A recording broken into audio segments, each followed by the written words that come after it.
어저께 제가 그 감신대에 참여했는데 거기 돌아가신 강원영 목사님을 이제 상주기를 맞으면서 여해 포럼 2012 한국 정치와 교회라는 주제를 가지고 세미나를 하는데 같이 참석했었습니다.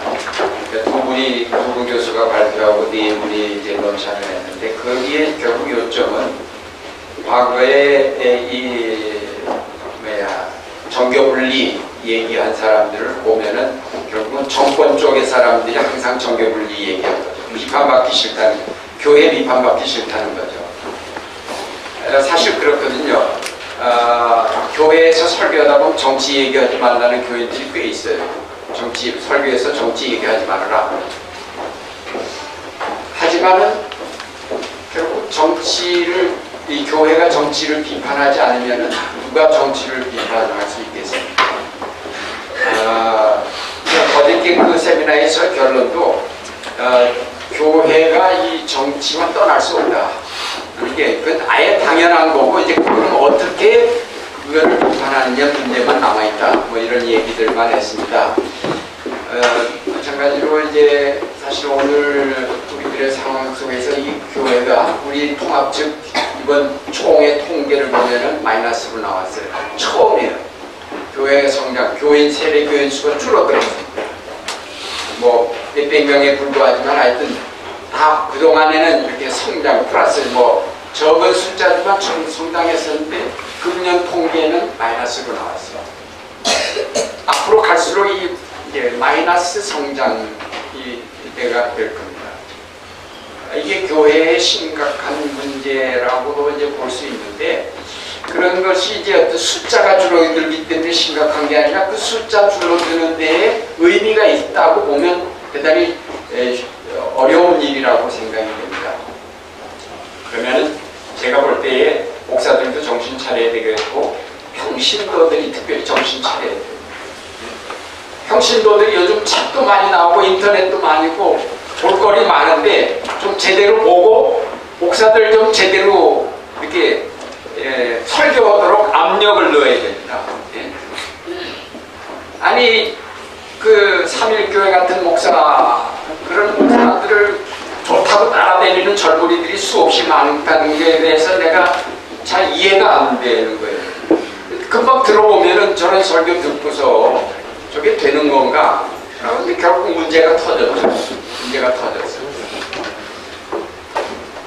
그러니까 목사들이 잘못이 있지만은 여러분들 평신도들이 깨어야 돼요. 깨어서 목사를 감시하고 압박을 가하고 그래서 좀 제대로 하도록 이렇게 하는 거예요.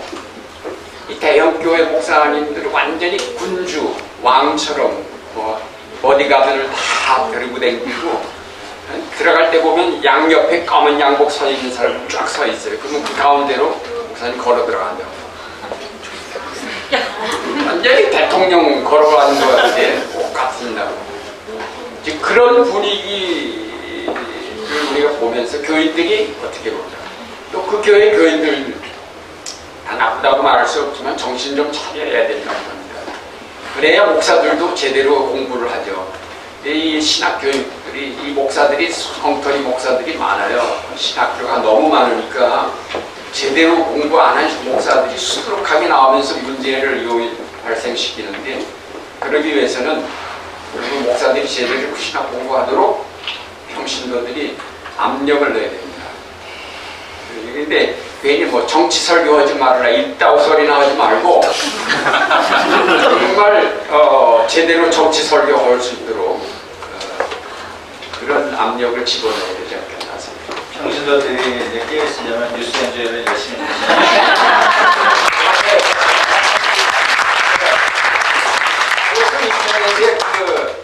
이 교계 쪽의 인터넷 매체들도 많고 저는 하루 중에서 이 인터넷 뉴스 서핑하는 시간이 2시간 정도 됩니다.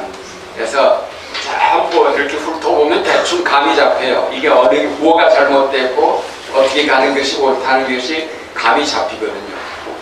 그게 신문만 봐가지고는 안 되고 TV만 봐가지고 안 되고 그거 다 보면은 감이 잡히고 이런 이제 낙곰수다라든지 뉴스타파라든지 이런 것들을 이제 들어보면 아유 저런 얘기들 좀 더 많은 사람들이 보아야 할 텐데 들어야 할 텐데라는 생각이 계속 들더라고요. 그러면서 왜 이런 것들을 보지 못하고 전혀 다른 걸까? 역시 그쪽을 안 보고 또 이쪽 신문만 계속 보기 때문에 이제 그런 거다라는 생각이. 목사님, 예, 뭐 똑같은 얘기지만 지금 한국 교회는 만신창이가 되고 있습니다.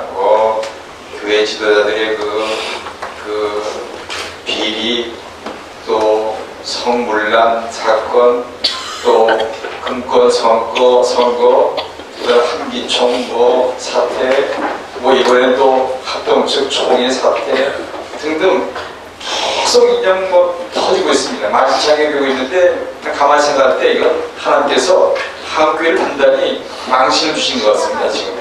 그래서 망신을 주시는 이유가 한국교회를 개혁시키려고 하는 전환점을 만드시기 위한 하나의 방법이 아닌가. 그래서 이렇게 한국교회가 정말 엉망진창이 되고 있는 거 아닌가 라는 생각이 들면서 저는 제가 운영하고 있는 솔지 사이트에서 5가지 운동을 계속 이렇게 들어주고 있습니다.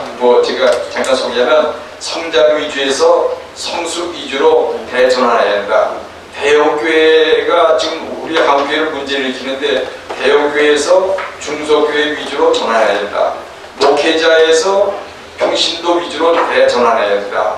지금 아까도 말씀하셨지만 그 정치도 목회자들이 나가서 하려고 합니다. 아닙니다. 평신도들이 아주 거목이 됐습니다. 평신도를 잘 양육해서 그들로 하여금 나가서 사회에 참여하도록 만드는 역할을 목회자들이 해야 하는데 자기들이 나가서 기독당을 만들고 주례를 부리고 이건 그 다음에 예언자에서 화해자 위주로 전환이다. 지금 한국에는 거짓 예언자들이 너무 많습니다. 어디가 지진하고 쓰나미가 일어나면 자기들 마음대로 상승에 앉아서 심판해버리고 예언해버리고 그거보다는 그들의 고통 속에 들어가서 섬김의 자세로 화해자의 자세로 해야 된다. 그 다음에 마지막으로 기복 중심에서 나눔 중심으로 이루어져야 된다 라고 해서 계속 이렇게 주장하고 있는데 여하튼 유 목사님 말씀한 대로 우리 목회자들의 문제입니다. 목회자들이 너무나 아주 미성숙한 가운데 있고 자격 미달된 사람들이 너무 많습니다. 특별히 대형교회 목사들이 정말 문제가 많습니다. 그래서 자기가 왕인 것처럼 이렇게 판을 치고 있는데 정말 그런 의미에서 저는 한국교회 개혁을 위해서 이 벙커원교회가 그래도 나름대로 부실하고 있지 않은가. 지금은 아직도 시작에 불과하지만 이 공동체가 계속 예수 중심으로 뭉쳐져서 하나의 아름다운 공동체가 되고 빛과 소금의 역할을 하면서 나가서 얘기 들어보니까 쌍용차 그런 데도 가고 사방팔방 가서 참여하는 모습 볼 때 그런 모습이 이 벙커원교회 통해서 더 확장된다면 또 우리 칭찬 안 한다고 하는데 뉴스 엔저이 같은 그런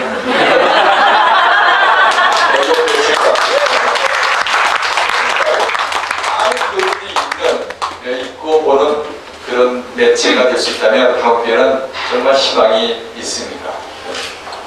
이런 자리 전 처음 가는 것 같습니다. 우리가 방송국에 나가서 좌담회 같은 걸 하면 이렇게 청중들이 없이 앉아서 얘기를 했습니다만 직접 청중들과 함께 얘기를 나누니까 참 좋고요.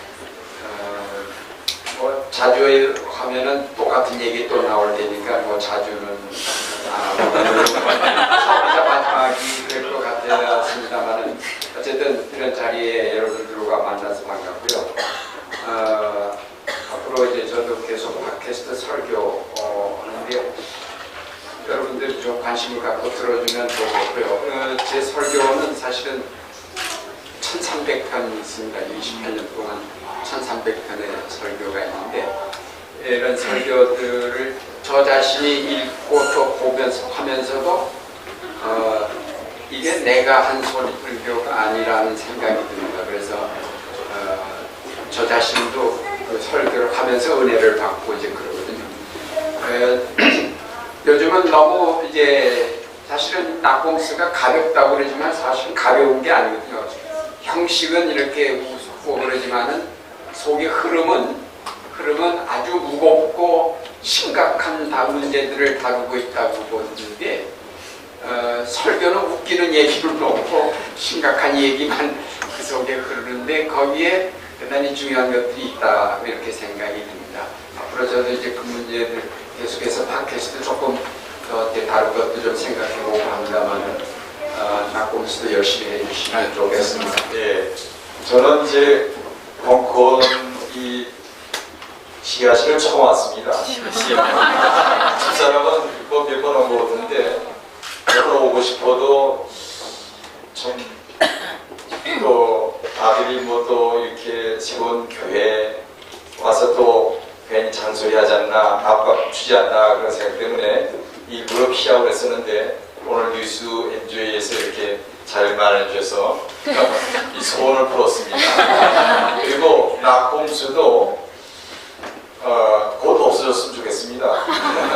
그러려면 대선에서 승리해야 됩니다.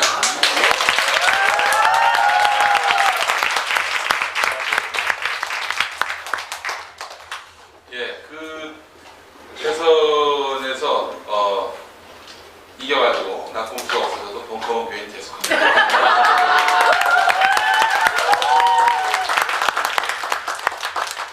우리 벙커원 교회는 이제 사실은 그 김용민의 교회가 절대 아니고 그들을 홈페이지에도 남겼습니다만 교인들이 함께 만드는 교회거든요. 지금 그냥 좀 불가피적한 측면이 있어서 제가 강단에서는 그런 측면이 있는데 교인 누구라도 돌아가면서 있는 그대로의 모습으로 자신이 살아왔던 삶의 이야기 또 자신이 어떻게 성경을 읽었는지에 대해서 나누는 고백이 장합니다. 한국교회에서 가장 큰 문제가 도덕적 신뢰감을 얻지 못하면서 괜한 그 교조성만 앞세우는 경우. 교조성이라고 하는 것은 남을 가르치는 것. 그 각자의 삶이 DNA가 다 다르듯이 경험과 인생의 연륜이 다 다르듯이 각자의 이야기 고백들은 그 누가 누구에게 정형화되게 이렇게 살라라고 얘기할 수 없는 것들이기 때문에 일단 기본적으로 우리 벙커원 교회는 모두가 설교자가 되고 모두가 기도자가 되고 모두가 그래서 예배자가 될 수 있는 그 공간이고 또 예배 처소라고 생각을 합니다. 그래서 목표가 있다는 하루 빨리 모든 교인이 돌아가면서 설교다, 기도다. 그러는 기도는 이미 뭐 아시겠습니다만은 각자 삶의 고백들을 나누는 시간에 또 나와서 이야기를 하거든요. 그렇게 해서 교회가 철저하게 한국 교회가 나아가야 될 그런 방향으로 이런 온전한 그 공동체성 못지않게 교인 스스로가 만인 제사장설에 근거한 만인이 설교자가 되는 그런 나눔자가 되는 그런 삶을 실천하는 그런 교회가 됐으면 하는 바람이 있습니다. 그렇게 돼갈 거라고 생각을 하고요. 그렇게 성숙하는 그런 교회가 돼야 한다고 생각하고요. 아버님께서 비밀리에 저한테 좀 부탁하신 말씀이 뭐냐면은 벙커원 교회를 하면서 벙커원 교회밖에 할 수 없는 일이다 이거는 솔직히 얘기해서 그렇기 때문에 다른 교회는 따라할 필요가 없다 이렇게 이야기하라고 이제 하셨어요. 아마는 다른 교회가 다른 교회의 어떤 대안 모델로서 벙커원 교회가 너무 부각이 되면은 이단 사이비로 찍힐 가능성이 있다라고 아마 우려하신 측면이 그래서 저는 그 부분에서는 조금 좀 생각이 다른 부분이 뭐냐면은 저희는 그렇잖아요. 교회가 있으면 그 교회에 카페를 짓는 경우가 많지 않습니까? 교회가 운영하는 카페 많잖아요. 맞아요. 근데 여기 거꾸로 카페가 그런 형태란 말이죠. 물론 우리 벙커원 카페라고 하는 것이 단지 뭐 물을 파는 곳이 아니라 교양을 팔고 철학을 팔고 역사를 팔고 시대정신을 파는 곳 아니겠어요? 나름의 어떤 사명체의 역할을 하고 있다고 생각을 합니다. 그렇듯이 교회가 거대한 교회를 위해 존재하는 교회가 아니라 사명을 위해 존재하는 그런 교회로 다 한국 교회 개교회들이 바뀌어서 그 안에서 예배를 드립니다.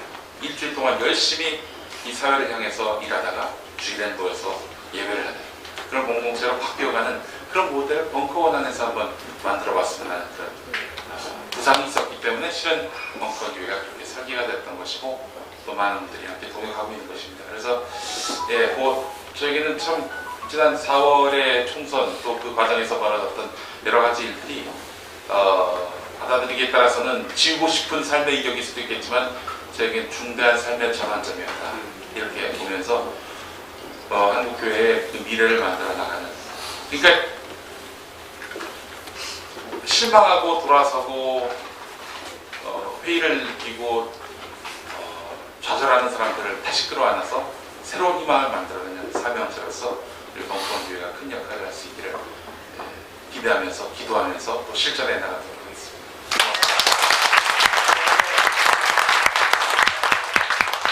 이것이 뭐하셨는지 벙커가 됐습니다. 이 벙커가 뭔지 아시죠?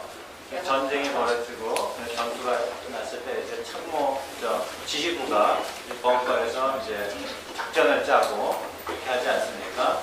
이곳이 바로 그런 벙커죠. 그래서 이 전쟁터 같은 세상 속에서 이 전쟁을 어떻게 하면 우리가 이겨낼 것인가. 근데 이기는데 너무 진지하지 않게 유쾌하게 즐겁게 그렇게 이겨낼 수 있는 좋은 전략들을 세우는 그런 벙커가 됐으면 좋겠고 여러분도 그렇게 축복해 주시기 바랍니다. 오늘 이렇게 귀한 시간 내주셔서 또 좋은 말씀 해주신 우리 유경재 목사님, 김태봉 목사님 감사하고요. 우리 김용민 PD 힘내시고